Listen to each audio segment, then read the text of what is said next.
Looks like we always end up in a rut. Everybody now trying to make it real compared to what?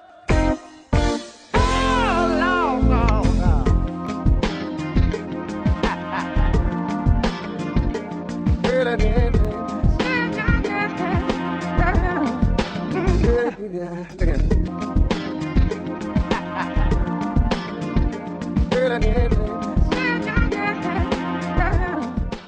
Welcome everybody to the second episode of Making It Real. And today's subject is going to be about Bangladesh and politics in the small city of 2 square miles inside Detroit. And we have a very special guest to start out this program. He's a gentleman who's visiting the area from England, from London, England area. And his name is Mohammed Jalal Hooden. And he's a councillor in 2 districts right around the heart of London, the Soho district and the Victoria district. And we're going to talk about that in a minute. But he's going around the city learning about how we do things here in Hamtramck. And this is a large Bangladesh community here, and he has a lot of commonality with the people here. And it's a very unique city, which most of us here know. It's the only Muslim majority city in America. And I always say in the entire Western Hemisphere. If someone can prove me wrong, I'll go with it. But I don't think there's a Muslim majority city in the entire West. That means South America, Latin America, I think it's Central, Caribbean, North America, Canada. So this is a very unique town of 28,000 people. And our guest came here for the first time, I think it is. And I just want to say hi to you and thank you so much for being here. And what are your first impressions when you got to Hamtramck? Is this your first time? It is indeed, Bill. Yeah. Yes. Firstly, thank you very much indeed for having me in your show.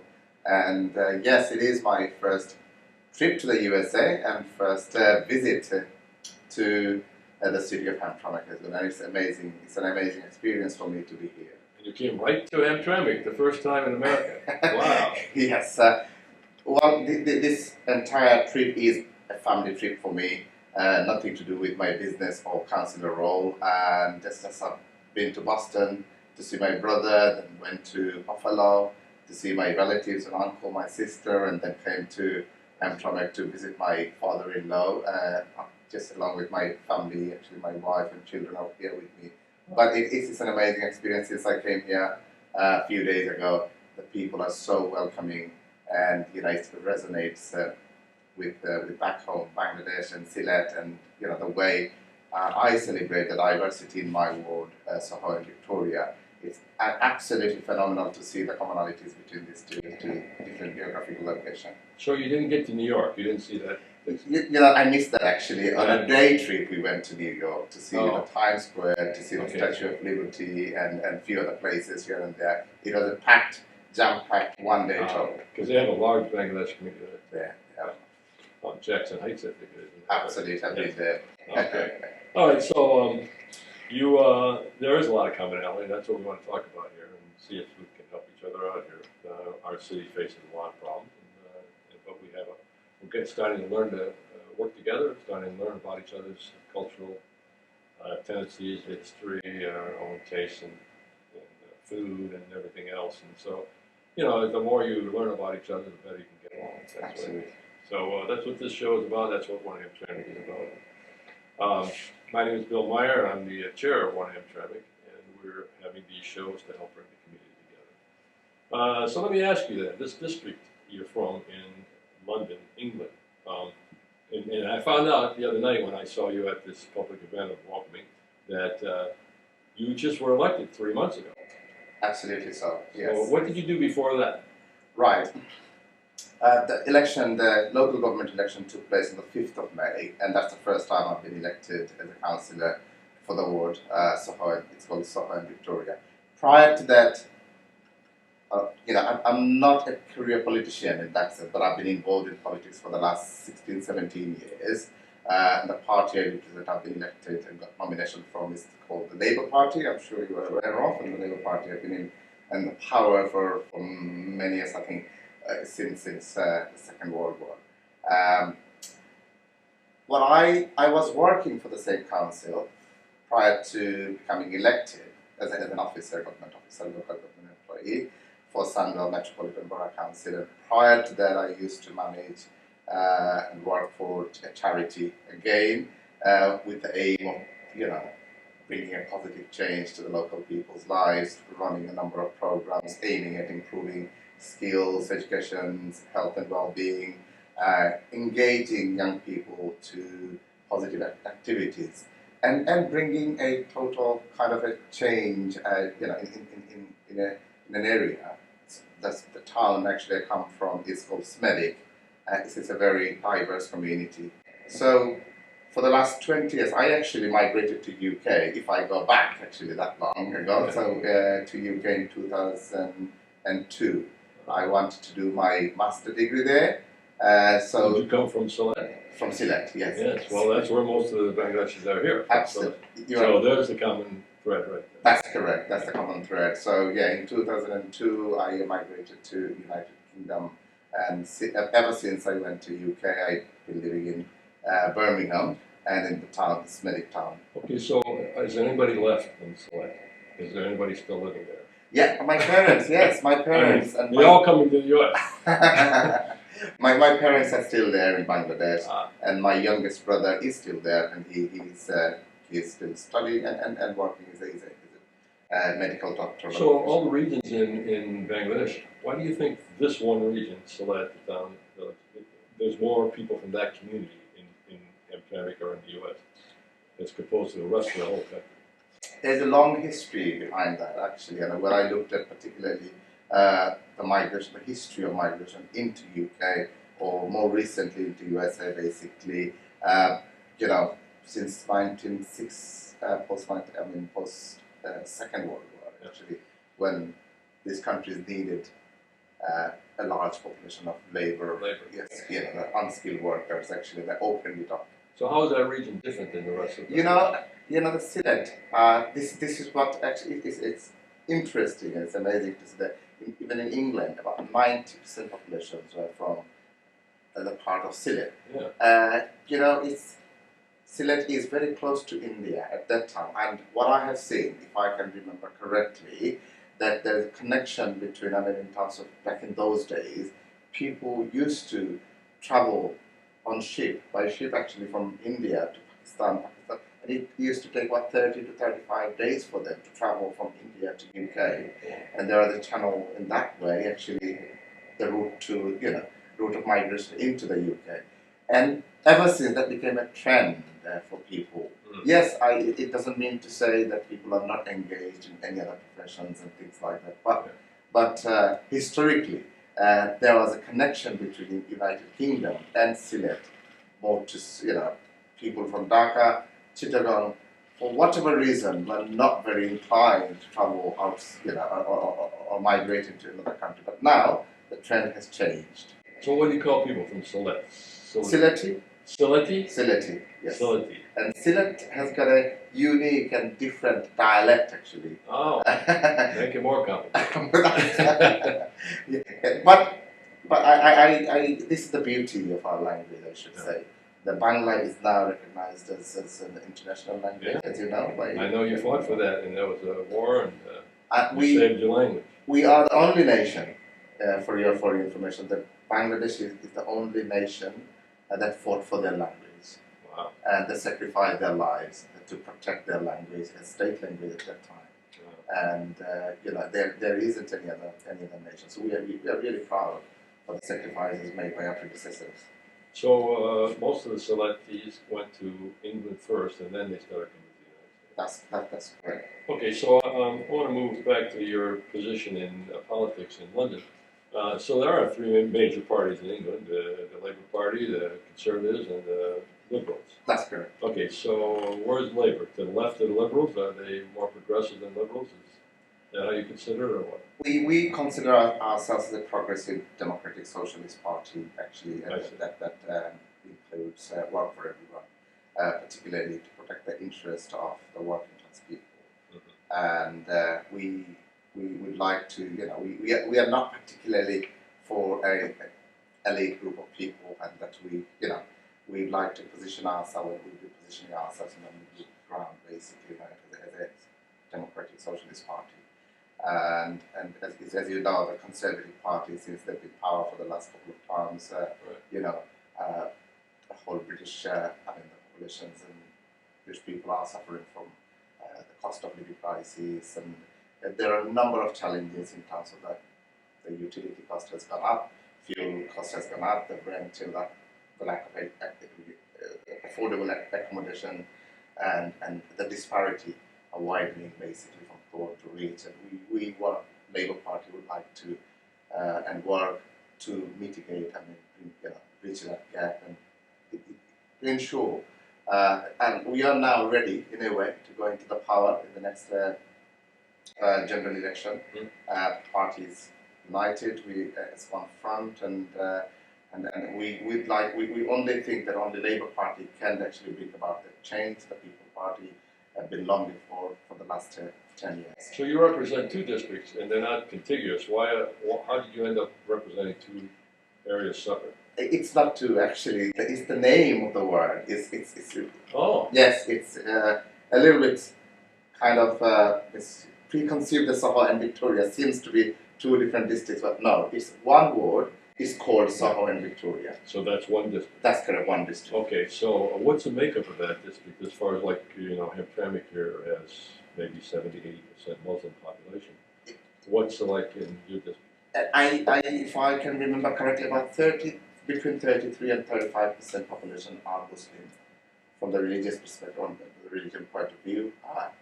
But this is the most diverse district, or ward we call it, in our borough, in the Sandwell Metropolitan Borough. So what's the largest ethnic group in your ward? About 50% are white, but the rest of the 50% are... Oh, white, Syrian? No, the host community, white community. Oh, white. British, white community, British community. And the rest of the 50% are a mixture of Indian, Pakistani, Sikh community, Somalian community, Bangladeshi community, Chinese, and all. And you said Yemenis at the meeting the other night. Yes, you yes. Polish and Yemeni friends there too. That's correct, yes. Yeah. For the last 17 years actually, in different capacity, I've been involved in a number of charity organizations as well, in terms of like a consortium. We set up a consortium in Sandwell, bringing again, it's like very similar to your ethos of bringing the community together.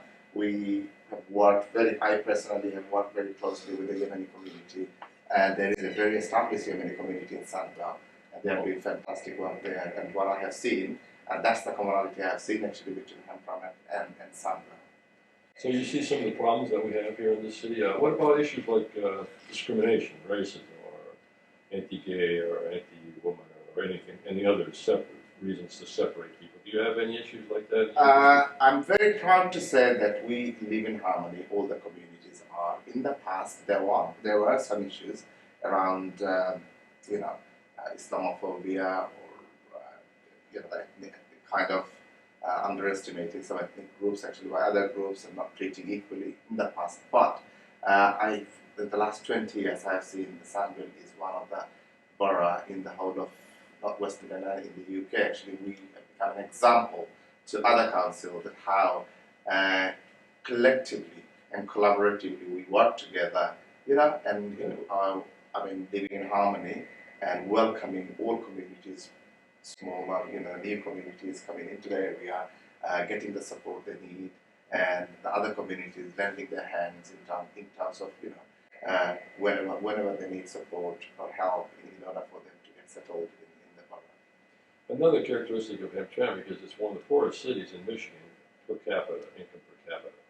Not poorest culturally by any means, but money-wise. We're near the bottom of money. How does your district compare? Are you middle class, wealthy, or where are you at? No, unfortunately, it is still one of the deprived city or the deprived council. I think 7th most deprived council in the whole of UK. In terms of multiple deprivation, economic deprivation, social deprivation, and things like that, and because the unemployment is compared to USA, still high Mhm. in the UK, and poor people are getting poorer, lack of job opportunities, lack of skills and education as well. So in terms of commonalities with this city, I think we share the same kind of challenges in terms of deprivation, in terms of, I'm not sure what I have seen and what I've heard from other colleagues and friends, you know, this city provides huge opportunity, job opportunities to people, even the new migrants who are arriving, coming into the area, despite not having any English language skills or any vocational skill. Still, there are job opportunities for them to start the job straight away. Mm. But in Sunwell, I should say, it's again lack of skills is an issue, and lack of job opportunities. I mean, in our area. So we are working hard as a council in terms of creating new jobs, creating new opportunities for people. It is a long way to go, but in general, I mean, as a council, we are not in a position like you are in terms of job opportunities at the moment. Well, let me ask you this. It's been in the news for a long time, and Brexit and the UK's removal from UE. How do you feel about that? Is that going to be productive or counterproductive for the economy of UK? My personal view is I was proactively, I mean, actively campaigning to remain, but there are two sides to remain. Remain. Leave, that's correct. So I remember that I was an advocate, an activist, I mean, actively engaged in campaigns to remain, because I felt that that's not the way forward, that's not the solution. We need to be in it in order to ensure that reform takes place. Yes, obviously at that time there are a number of issues that could have been resolved I thought if we, as a country, if we are taking a lead, if we are in it and taking the correct steps rather than being out of it. Because now in this century, 21st century, connectivity is key. And now we've got a lot of red tape since we actually became kind of, we left EU. We have seen the cost of, and it is one of the contributing factors into the cost of living crisis we are facing at the moment for the last year or so, and it is getting worse and worse. So my personal view is it was a bad decision for the country, it was a bad decision for our economy, and that was only motivated by the party politics, actually the Conservative Party. They wanted to gain out of this, so the referendum, that's my personal view, was not helpful for the country at all. Okay, one more thing about England. You've just lost your leader. I mean, Johnson is going, and how do you feel about that? And how can it be fixed? And who should take over? The Conservative leader, you mean, the Prime Minister. At this moment in time, of course, there is a process of selecting their leader. The Conservative government, or the Conservative Party is going through the process in order to select their candidate. But regardless of who becomes the leader and the ultimate Prime Minister, Conservative Party, generally speaking, Conservative Party politics is not going to bring about the change the country is facing, the challenges the country is facing at the moment. We need a fresh start, and my personal view is that we need Labour Party into the power to fix the problem we are having at the moment. Okay, well, just to close out here, a couple more questions. So you've been in Hamtramck now for a few days, and you were at an event where they talked about the recent elections we had in Hamtramck. They had a few Bangladesh candidates running for office, and I think they lamented the fact that now one of them won, and the only one person from Hamtramck won in all the elections. And they were talking about division, and in the Bangladesh community. So I'm curious, if you run across this in your politics, I mean, how important is it for all the Bangladeshis to work together for one candidate, or why do you think it's important that an ethnic group votes in full number? Why is it important for everyone to vote in an ethnic I think differences in opinion, this is the beauty of democracy, and that doesn't mean to say that it's division. Yes, you and I might have different views about the same thing, but at the end of the day, in politics, actually, you need to select or elect the right candidate who would have got a genuine interest in their locality, who understand the local challenges, who have got a connection with the people, the constituents, the residents, and the businesses in that locality. So my view is, from the ethnic point of view, perception in terms of it's although I don't have an insight into the local politics here in Hamtramck, but from the couple of conversations I have had with, and we're in the same event actually, when one of the speakers mentioned about division, and that's not something unusual or uncommon here. I would say it's very common wherever you go in politics. There are some divisions to some respect, but yes, when it comes to selecting the candidate or electing the candidates, I would say you need to elect the best person for the job, who would bring about the change, the desire, the resident desire, in terms of the local area development, in terms of highways, in terms of local, resolving local accommodation needs.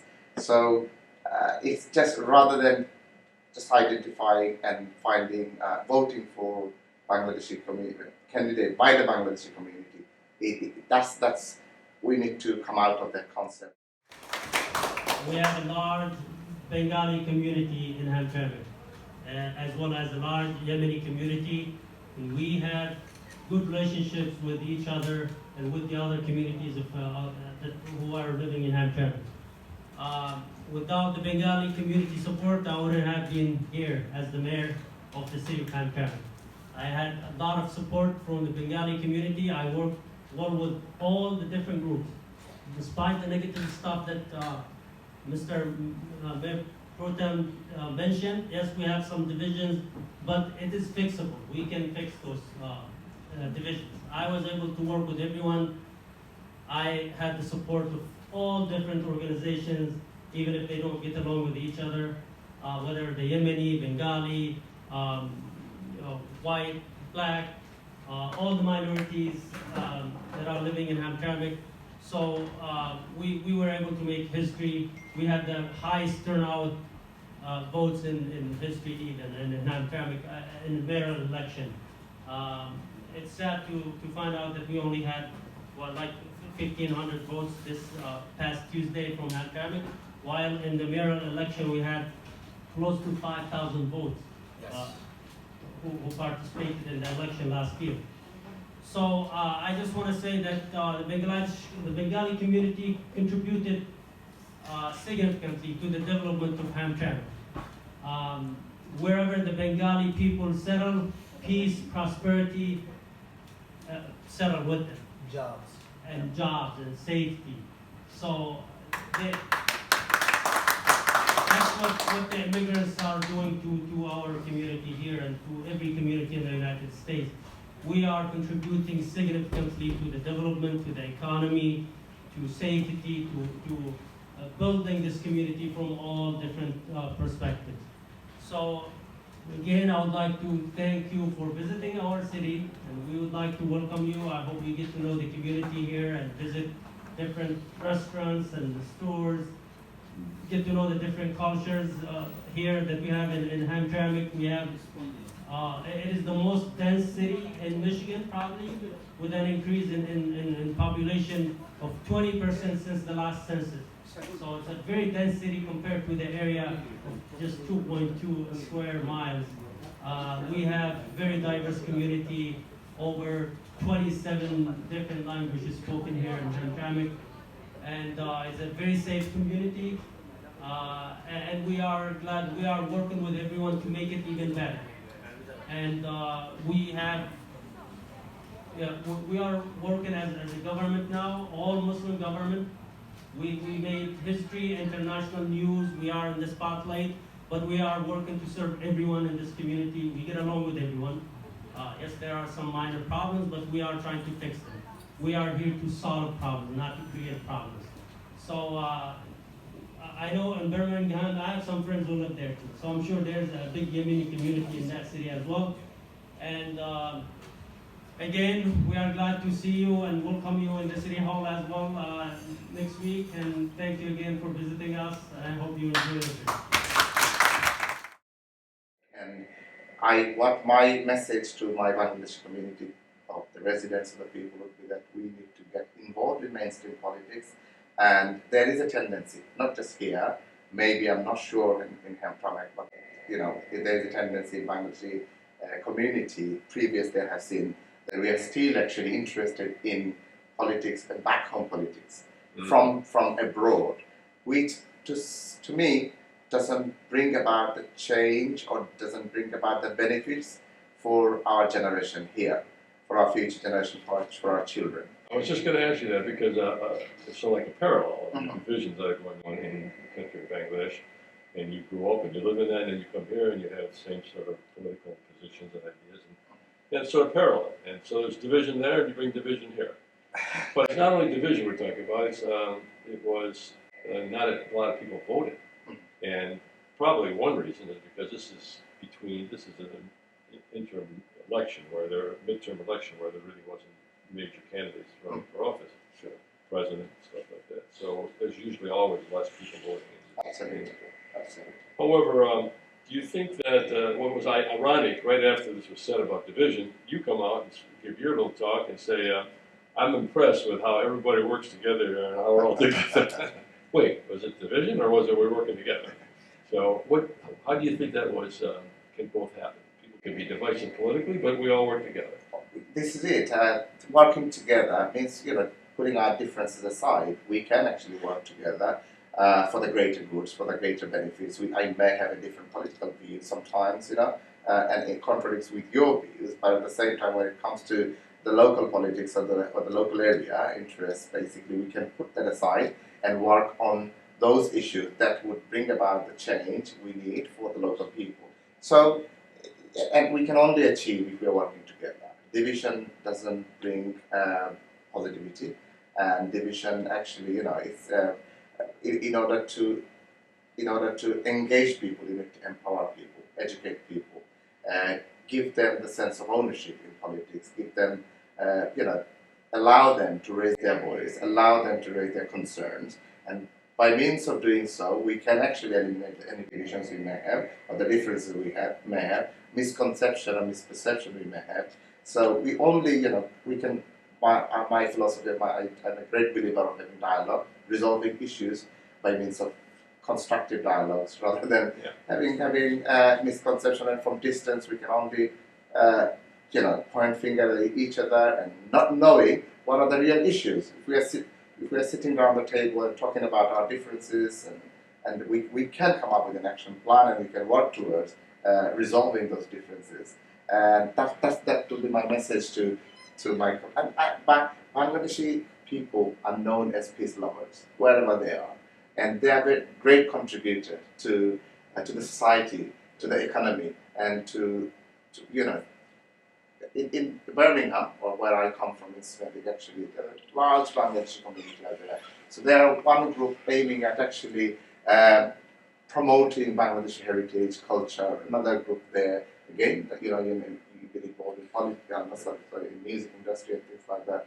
So we can do. It's not that you and I have to do the same thing. We can do, different things to promote, and the mission and the goal is still the same. So I say that we are, each and every one of us are actually an ambassador for our own country.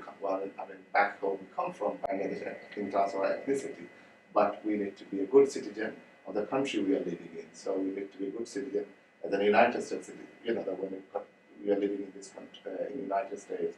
So in UK, we need to be a good citizen, for that country. But we may bring that values and ethos with ourselves in Bangladeshi. And that's the diversity, and that's the beauty, the fabric of the society. We can all live together if we are sharing and caring and respecting each other's views and respecting other religion, respecting other culture, and this is how we can grow together hand in hand. Well, that's a perfect way to end our interview. I mean, that's exactly the way we feel, and I share those thoughts.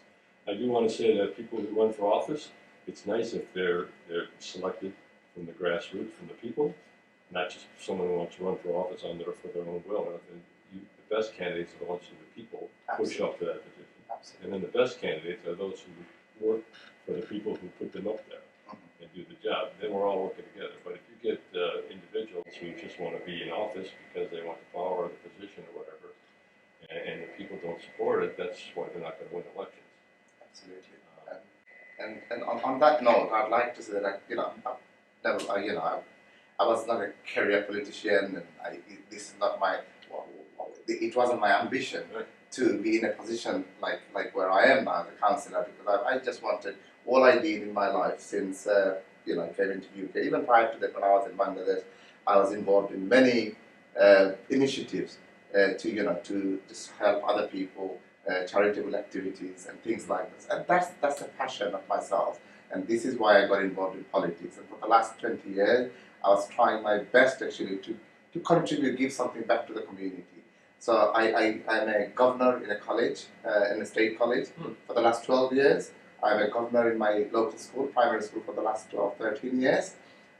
Voluntarily, I've been dedicating my time to different other voluntary sector organizations. And this is when people actually wanted me to see their councillor in their area, and they wanted me to vocalize their concerns because they felt that my voice would actually vocalize and resonate their concerns on the ground. So this is how I've been elected as a councillor, and it's a great honor for me to be in a position, in a public office and elected by people to represent them.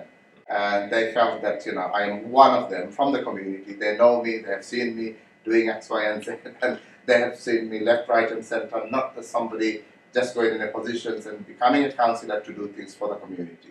And I'm one of the grassroots, and I'm proud to introduce myself. That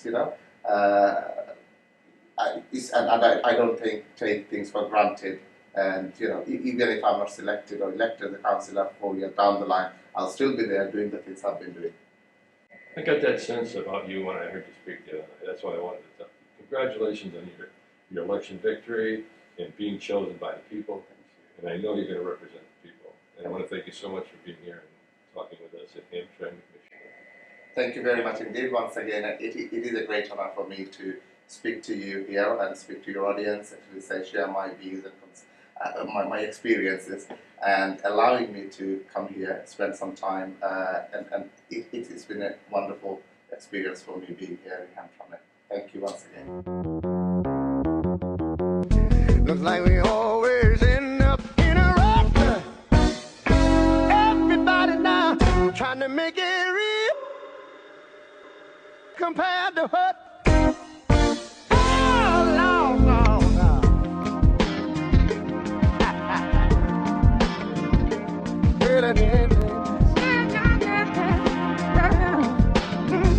Yeah.